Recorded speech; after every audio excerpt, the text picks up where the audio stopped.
Gojo Satoru, the Sorcerer Supreme from Jujutsu Kaisen, and Uchiha Itachi, the great shinobi from the world of Naruto. Gojo, a sorcerer with unprecedented control over cursed energy, stands as an indomitable force in the Jujutsu world. His limitless cursed technique and his mastery over the Six Eyes make him a nearly invincible combatant, capable of bending the very laws of cursed energy to his will. Then there's Itachi Uchiha, a true legend in the Naruto universe. His Sharingan prowess, mastery of Genjutsu, and the devastating power of the Mangekyo Sharingan have solidified his place as one of the most fearsome shinobi in history.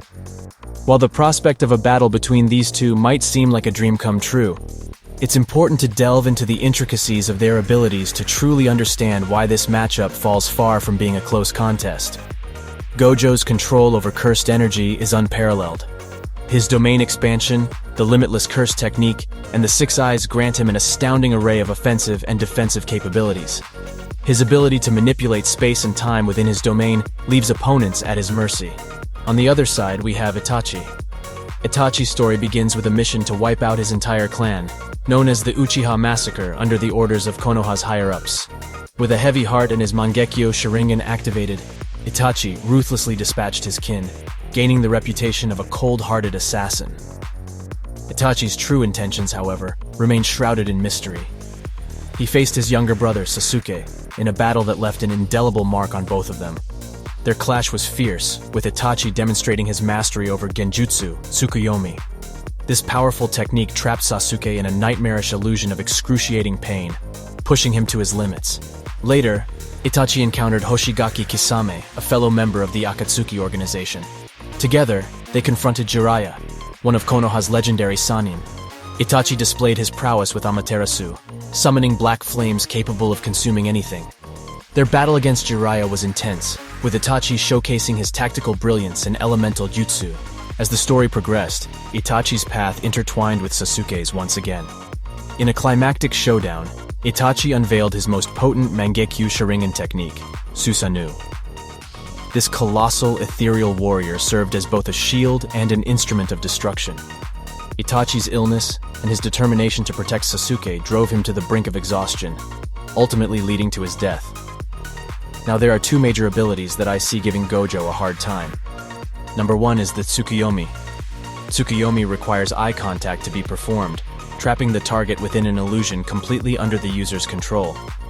Itachi's prowess with the technique has allowed him to alter the perception of time with ease within the Genjutsu to make a few seconds seem like many days as a means to torture the target and possibly kill the target. Now this would give Gojo some issues, as he doesn't have any abilities to block or counter this attack. But this is definitely not going to kill Gojo, as he still has his Infinity and Reverse Cursed technique. So even if he were to come back with brain damage, he could just use his Reverse Curse technique. Now the second ability is Itachi Susanoo. Itachi Susanoo possesses both a Totsuka Blade and Yata Mirror, the Yata Mirror being able to block any attack, and the Totsuka Blade being able to seal anyone it stabs for all eternity. Okay, so let's talk about the Totsuka Blade. To be sincere, I found this weapon very confusing, because when doing my research I couldn't get a clear definition of how the weapon works. Some people said it's an astral weapon and it doesn't have to pierce through objects, and others say the weapon works like a normal sword. If none of this is true, you can correct me in the comments. But even if the Totsuka Blade is an astral weapon or a normal sword, it doesn't really matter against Gojo, because his Infinity would be able to stop it. Infinity is the convergence of an immeasurable series. Anything that approaches infinity slows down and never reaches the user. This is because the technique takes the finite amount of space between the two subjects and divides it an infinite amount of times. So even if the Totsuka Blade is an astral weapon, it doesn't really matter against infinity, because infinity itself isn't actually an object. But all of this is assuming Itachi's Susanoo can even keep up with Gojo's speed. As for the Yata Mirror, Gojo can just wait for Itachi to run out of chakra or use his speed to avoid the mirror. I know you're probably thinking, won't Gojo run out of cursed energy? The thing is, I just don't see that happening. As we all know, Gojo is always using Infinity. At least he started doing that after his fight with Toji. And at that age he was 17, and his current age is 28. So we can say he's been using cursed energy constantly for at least a decade. So in conclusion, Gojo is winning this battle. I didn't actually want to do this video at first, especially because using Gojo for versus battles isn't very entertaining, as it all depends on whether you can break through his infinity or not. And also, we haven't seen so much action from Gojo in the anime, but I decided to do it because it was requested from a viewer. Anyways, if you enjoyed the video, make sure to like and also check out this video where we talk about Gojo versus Ichigo.